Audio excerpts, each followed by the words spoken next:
नमस्कार विद्यार्थियों। हम रीतिकालीन कवि देव द्वारा रचित जीवन सार सुधा काव्यांश का अध्ययन कर रहे थे, जिसके अंतर्गत देव द्वारा रचित अलग अलग छंदों का हमने अध्ययन किया। जिसके अंतर्गत पूर्व में जिस छंद का हमने अध्ययन किया उसके अंतर्गत कवि देव ने ये बताया था कि एक कुलीन, सुंदर और सुशील युवती के लिए व्यवहारिक सदाचरण भी, कुलाचरण भी उसके व्यक्तित्व की शोभा को बढ़ाने के लिए अति आवश्यक है। आज हम उसी क्रम को आगे बढ़ाएंगे। आगे कवि देव कहते हैं, कथा में न कंथा में न, तीरथ के पंथा में न, पोथी में न पाथ में, न साथ की वसीती में। इस अवतरण में देव ने उस परम सत्ता ईश्वर के प्रति इस संसार में जो विभिन्न प्रकार के मत मतांतर, वाद और विचार प्रचलित हैं, उन सब विचारों को एक तरफ अलगा कर रखते हुए यह बताया है कि जो सच्चे श्रद्धा भाव से, प्रेम भाव से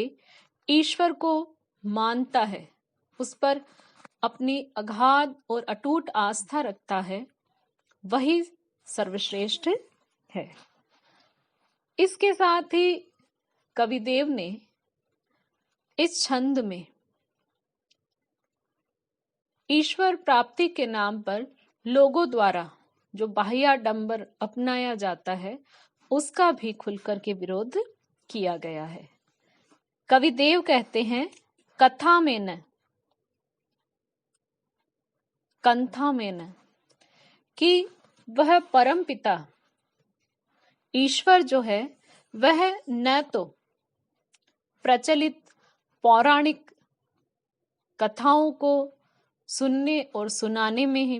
प्राप्त होता है, उनमें निवास नहीं करता है, कंथा में न, और न ही वह ईश्वर फटे हुए कपड़ों से बनी हुई कंथा अर्थात गूदड़ी में निवास करता है, तीरथ के पंथा में न, और वह ईश्वर विभिन्न तीर्थ स्थलों के मार्ग के अनुसरण में भी कईयों के द्वारा ईश्वर प्राप्ति के लिए तीर्थ यात्राएं की जाती है। तो इसमें देव कहते हैं कि वो तीर्थ यात्रा के जो मार्ग हैं, तीर्थों के जो मार्ग है, उसमें भी वह ईश्वर निवास नहीं करता है। पोथी में न पाथ में, न साथ की वसीती में, कि वह ईश्वर किसी भी धार्मिक ग्रंथ में नहीं रहता, न पाथ में, न ही ईश्वर प्राप्ति के लिए जो विभिन्न प्रकार के अलग अलग मत मतांतर है, संप्रदाय है, विभिन्न विचारधाराएं हैं, उनमें ही रहता है। न साथ की वसीती में, वह ईश्वर न किसी साधु पुरुष के निवास स्थान आश्रम में ही रहने से हमें प्राप्त हो सकता है। जटा में न मुंडन में, न तिलक त्रिपुंडन में, नदी कूप कुंडन अनहात दान रीति में। आगे इसी मत को आगे अभिव्यक्त करते हुए देव कहते हैं, जो ईश्वर प्राप्ति के लिए लोगों द्वारा जो बाह्याडंबर अपनाए जाते हैं, कि जैसे सन्यासी होकर के वो जटा धारण कर लेते हैं, या कई अपने मस्तक का मुंडन करवा लेते हैं, सिर का तिलक लगाते हैं, तो उसी चीज का खंडन करते हुए देव यहाँ कहते हैं कि वह ईश्वर न तो जटा धारण करने से और न ही अपने सिर के बाल मुंडवाने से, न अपने मस्तक पर, अपने ललाट पर तिलक और त्रिपुंड धारण करने से ही मिलता है। नदी कूप कुंडन अनहात दान रीति में, इसी प्रकार आगे देव कहते हैं कि वह ईश्वर पापियों का उद्धार करने वाली जो पवित्र नदियां हैं, उन नदियों, कुओं और कुंडों में स्नान करने से भी नहीं मिलता, न ही वह विधि विधान से अवसर विशेष पर दान करने से भी सहज में हमें उस ईश्वर की प्राप्ति नहीं होती है। पीठ पट मंडल कुंडल कमंडल ने माला दंड में न देव देहरे की भीति में। पीठ पट मंडल ने कुंडल कमंडल ने माला दंड में न देव देहरे की भीति में। कवि देव कहते हैं कि वह ईश्वर धर्म की अलग अलग जो पीठ होती हैं, पदवियां होती हैं, उनमें भी प्राप्त नहीं होता। पठ मंडल न ही किसी मठ और मंडल की दीक्षा लेने से ही ईश्वर की प्राप्ति होती है। कुंडल कमंडल न, और वह ईश्वर जोगियों द्वारा अर्थात योगियों का रूप धारण कर कानों में कुंडल पहनने से, हाथ में कमंडल धारण करने से और माला दंड इत्यादि को धारण करने से भी हमें प्राप्त नहीं हो सकता। अर्थात देव का कहने का अभिप्राय यह है कि किसी भी प्रकार के बाह्याचरण से संबंधित क्रियाकलाप करने से, अलग अलग वेशभूषा धारण करने से, अलग अलग वेश धारण करने से उस ईश्वर की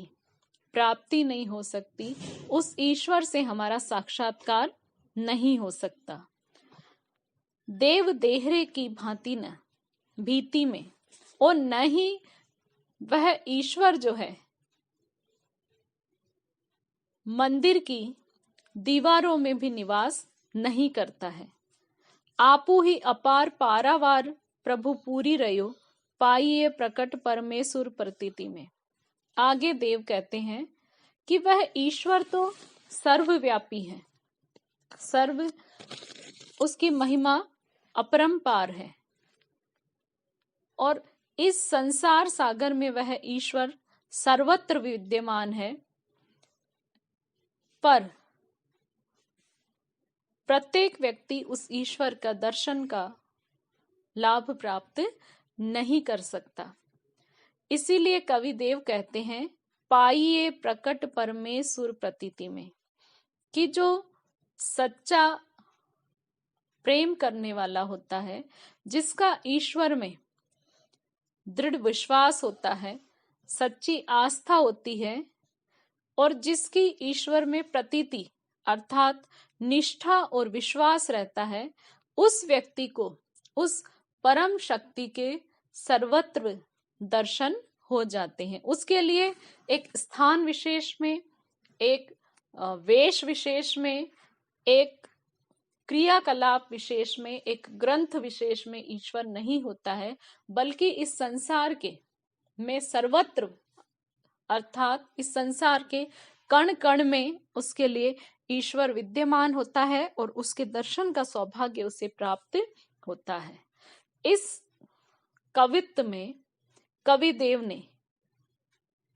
ईश्वर को प्राप्त करने के लिए, ईश्वर का साक्षात्कार करने के लिए जो विभिन्न मत मतांतर हमारे समाज में विद्यमान है, उन मत मतांतरों का और बाह्याडंबरों का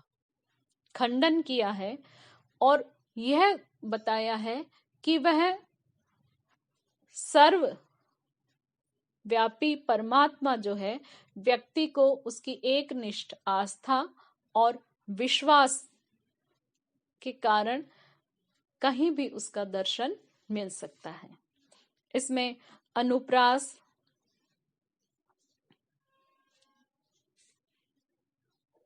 काव्यलिंग आदि अलंकार है, भाषा ब्रज भाषा है, कवित्व छंद है। अगला छंद है किन जान्यो वेद ते तो वादी के विदित हो, जिन जान्यो लोक तेओ लोक पे लरी मरो। जिन जान्यो तप तीनों ताप नीते तपी तपी, पंचागिनी साधी ते समाधि न धरी मरो। इसमें इस अवतरण में एक कृष्ण की अनन्य उपासिका है जो भगवान श्री कृष्ण को अपना सर्वस्व मानते हुए उन पर आस्था प्रकट कर रही है, और अपनी आस्था प्रकट करते हुए वह कहती है, जिन जान्यो वेद ते तो वादी के विदित हो, कि इस संसार में जो व्यक्ति वेदों का, जो चतुर्वेद है, ऋग्वेद,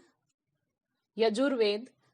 सामवेद और अथर्ववेद, कि जो व्यक्ति इस संसार में इन वेदों का ज्ञान रखते हैं, वे अनेक मत और वादों के ज्ञाता होते हैं और ईश्वरीय भक्ति और प्रेम के विषय में अलग अलग तरह के मत अभिव्यक्त करते हैं। जिन जान्यो लोक तेऊ लोक पे लरी मरो। और जो व्यक्ति इस संसार में लोकाचार का, लोक व्यवहार का ज्ञाता होता है, वह लोकाचार का पालन करने पर ही जोर देते हुए, लड़ते हुए मर जाता है।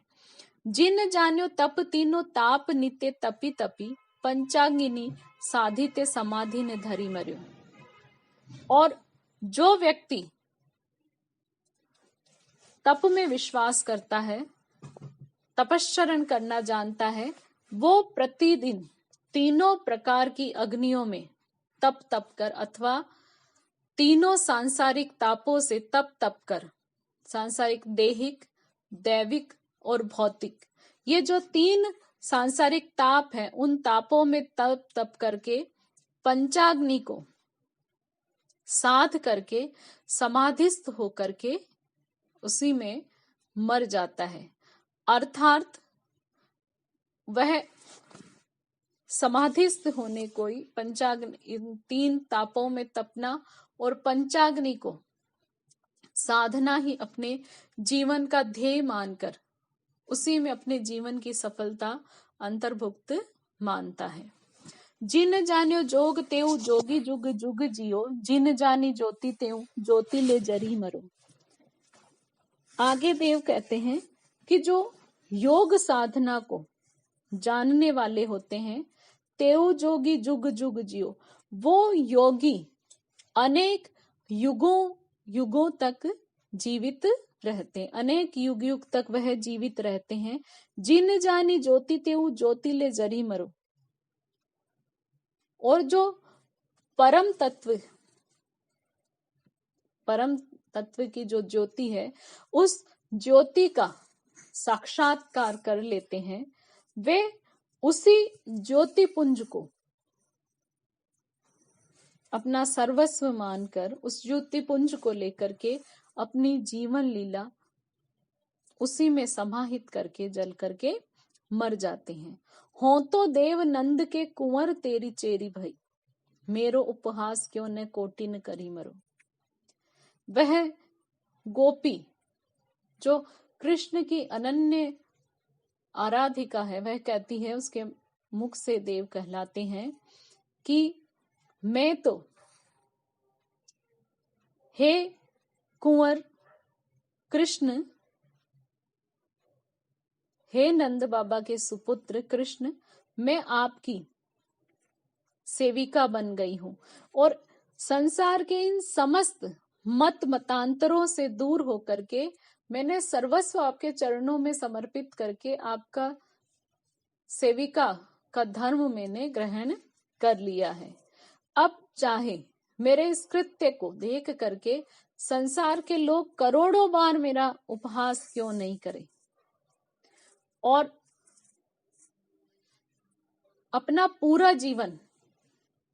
मेरा परिहास करने में ही क्यों न बिता दे, लेकिन मैं सदा आपकी सेविका ही बनी रहूंगी, आपकी